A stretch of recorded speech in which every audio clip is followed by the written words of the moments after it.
What's up, ladies and gentlemen? I am Dylan, the Technogiz guy, and today I'm going to show you guys some of the AI tools that I currently use to help me make my videos. So first off, I want to tell you guys there's two reasons I'm making this video. One, I think the tools I'm using are super helpful, and I want to show you guys how they are incorporated into my workflow. Two, I want to kind of give a little PSA at the end about some of the AI channels that have popped up that are either partially using AI or all AI. Kicking right into it. One of the AI tools I use actually pretty frequently because I screw up a lot is ElevenLabs. So ElevenLabs for me serves two purposes. One, it acts as the voice of my local assistant that I'm building in-house. And then two, I keep my own voice cloned so that way when I mess things up in the video, I'm able to go put in a word or two, sometimes a sentence, but usually it's just a word or two, and I'm able to get it out from my own voice. Hello, ladies and gentlemen. You can hear it sounds pretty good. It's close enough to me that I don't mind using it for like small little corrections and whatnot. I do plan on making it a little better now that I have more recordings of myself. I'm going to try to retrain this model so that way it sounds closer. Am I concerned that ElevenLabs has a voice model that they could use to sound like me? No, because the CIA could probably already do it. And quite frankly, if they tried hard enough to make my voice, they could just probably get it eventually or something close enough. So I really don't care. Next up, I use Riverside. Now, I do not pay for Riverside. I do not even have an account with Riverside. They do offer paid plans. If I come into Riverside, the only thing I use Riverside for is transcription. So once my video is done being edited, then I kind of bring in the audio file into here and I get a transcript, which is really nice because then I can upload that to YouTube and I don't have to use YouTube's automated closed captioning, which in my opinion, it's hit or miss. This seems to work a lot better. Plus, you'll see later that I can also use this transcript for other things. So let's come over here, we'll grab a file. We're gonna grab the render from last week's mechanical keyboard review. Go check it out up here. I'm gonna say that I'm a human, we're gonna check video content, and we're gonna click transcribe. It's gonna upload the audio, put us into a queue. Sometimes this will be really quick. Sometimes it'll take like 30, 40 seconds for it to actually kick in and start. Once it starts transcribing, it goes through really fast. You guys will see that here in a second. Okay, so there we go. It's starting now. I had to actually do that twice. Servers could be a little busy. Maybe they're kicking me off because I'm a free user. But you can see now that it's actually started, it is just running through. So we have our transcription. You can copy it to your clipboard, but you can also download it as a text file or an SRT file. I already have this file from last week's video, so I'm not going to re-download it, but you guys get the idea. Jumping into the next option, Suno. So if you guys have been watching my videos, then you probably have seen that in the description when I do a music credit, I actually credit Suno because honestly, I love it. I have been using Suno for a little while, even before I kind of started this channel. I was using it to make music because I have no musical ability myself. So I was writing words or occasionally getting some lyrics from ChatGPT and just having Suno write some cool beats. At first, it kind of was just like a fun little experiment. I made a couple songs that I would listen to and they're in my playlist on YouTube. But then I realized, well, I can just give it whatever vibe I want and just generate a song. So perfect example. This was the song that I used in the end of last week's video. That was the song that I used in the end of last week's video. The nice thing I like about Suno is they don't copyright the music. You have full reign to use it for whatever you want. And that's great because I can make whatever music I feel like putting into a video and I can get something pretty close. Sometimes you have to re-roll a couple of times, but a lot of the times if you prompt it well enough, it's pretty solid. One thing I want to say with Suno is if you're going to use it to like actually try to make music for fun or whatever and just play with it, don't let it do lyrics. I haven't tried since they've updated their model, but the last time I tried to let Suno generate lyrics, it was terrible. So either write the lyrics yourself, or if you can't write lyrics, just have ChatGPT write them because ChatGPT will write better lyrics every single time. Speaking of ChatGPT, last and most certainly not least, so ChatGPT is actually the workhorse AI for most people at this point. But what do I use it for? First off, I will sometimes feed what the video is about. into ChatGPT and bounce title ideas. But lately what I've been doing, since I have my transcripts, is I'll just upload the transcript file and I'll just upload the render of the media, the same MP3 file that I would have uploaded for the transcript. Now ChatGPT has exactly the context of the video and the exact length of the video. Okay, so here's what I'm prompting ChatGPT with the transcript and the audio render as context. Give me some title ideas, a first draft of a description, and YouTube time codes, please. Make sure you use the transcript for the content and the audio file for the actual length so the time codes are correct. That last part is really important because if you don't tell ChatGPT to use the audio, it will ignore the audio and it will just use the transcript. And when it gives you the time codes will be wrong.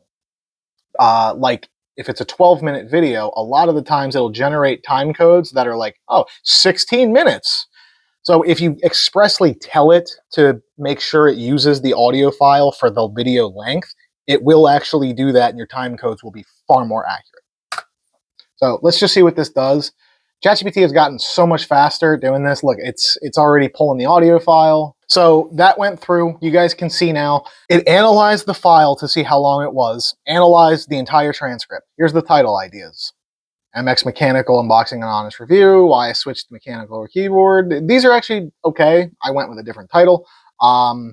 But you can see even from this, from G613 to MX Mechanical, my keyboard upgrade journey. It is topical because I did talk about why I upgraded from my G613. So it even gave me a description. If you're wondering why it has links in here and like my GitHub link, that is because I do this a lot and ChatGPT has memory now. So it actually has remembered how I've formatted my description. Usually what I will do is take the rough draft description and then change it because sometimes this isn't really my words and how I would say it, but I need a good starting point. What does this even say? Join me as I unbox and review the MX Mechanical keyboard. After using it for over a month, I'll share my honest thoughts, discuss its features, and compare it to my trusty G613. If you're in the market for a wireless mechanical keyboard, this might be the one for you. Honestly, that might be a better description than the actual description that I wrote last week for that video. So, but then you scroll down here, and this is my actual description format. I gave ChatGPT my description format, so that way it would know how to generate descriptions in ways that I like. And then we have the time codes. These time codes, I know for a fact, are pretty accurate. The next thing I do, if you haven't noticed, all my thumbnails are AI driven. So I'm not going to show you guys how to do this because I had so many problems generating a thumbnail for this particular video last week. But usually what I will do is come up with a concept of a thumbnail in my head. I'll prompt ChatGPT with it and it'll generate it. Sometimes it gets really close on the first try. Sometimes it doesn't and I got to re-roll. Sometimes it does get really close, but I don't end up liking the idea and I change it. But I'm not an artist. I have no real artistic ability. I can somewhat edit video pretty well. And I have a good eye for photography and whatnot, but I'm not musically inclined. I can't keep rhythm. I'm definitely not like an artist. So for me, being able to, just do the part that I'm good at, doing the technology part, doing the, the whole I love technology, show you guys this and share that with you. I'm able to do that, and then I'm able to outsource the things that I'm not that good at to ChatGPT or to Suno or to, whatever. And these are just the tools I'm using now. This may change. I could, one day switch all local. Actually, I am considering moving my transcripts to local as well as my voice generation to local, but I don't know yet. The transcripts is an easy one to move. Voice cloning, that's a little harder to move, at least for me right now. I really think that the AI tools that we have in our modern world makes it really easy to do things, especially if you're not all that skilled. Like if you have a skill that you want to kind of utilize, but you don't know how to do the other stuff needed to get out there, utilize the tools at your disposal. But we need to talk about that because some people are abusing these tools. Now, I am not going to get into like content farms and things like that, especially because there is literally a couple of AI channels that are 100% completely AI. One of them isn't even in the tech space. And I don't mind because they're good quality content. I can tell that whoever's running the channels actually puts a lot of work into the videos. They're not just, feeding the AI whatever, or letting the AI write the video and spitting out whatever. They're actually, verifying the information. They're making sure the information's good. They're editing it properly. It's good filming. So I have no problem with content farms. What I have a problem with is lately I have seen a huge uptick in channels that are full AI, 100%. You can tell, written, narrated, everything. The only thing that's probably not is editing. Except there are things, they're in the science community, they're in the technology community, they're in, discovery community, they're in the space community. And these machines are just spouting out wrong, false information. I'm not going to go find it, but there was one in particular the other day that really upset me. The video was titled something along the lines of SpaceX just had a huge breakthrough and all that, and I love space. It's one of my things I do love. So naturally I clicked on it. I wanted to know what this breakthrough was. Right off the bat, I could tell the narrator was AI. And normally I don't mind that, but this wasn't even like a good sounding, like natural-ish AI. It was just kind of terrible. It was closer to text-to-speech than AI, than what we would consider AI, I should say. But then I kind of was looking and hearing about it. I'm like, this doesn't sound right. So I go into the description to try to find the sources, the cited sources of where they're getting the information from. There were 3 links in the description, and not a single one of them were any articles about what they were talking about. In fact, all 3 of them were some kind of buy this or course link to some random site I've never heard of. I was not going to click on that link. But yeah, there's a ton of these channels just popping up on YouTube now. And like I said, I don't have a problem with content farms. I have a problem with people intentionally, knowingly putting out false information and just collecting the views. And then while they're doing that, they're not just lying to people, they're also filling their descriptions with some course or probably just like a scam, honestly. One more step to a crypto scam or something. So yeah, guys, stay on your toes, because while AI is definitely here to stay at this point, and I do think it's great, I think it's a great addition to any person's arsenal, stay alert, stay vigilant, because a lot of channels are popping up that they have the intent to trick you and to lie to you and to scam you and to rob you. These channels usually get success pretty quick because, of course, we've had bots on YouTube for years now. So, they get in the algorithms really well, or some of these channels even, they hack other channels, or they buy channels that, have a high subscriber count, and they are inactive. That's a common practice. Just stay vigilant, guys. Make sure that the information that you are taking in is actually true information. Unless you're watching something that doesn't matter. If you're watching a fiction video and, that's cool, go for it.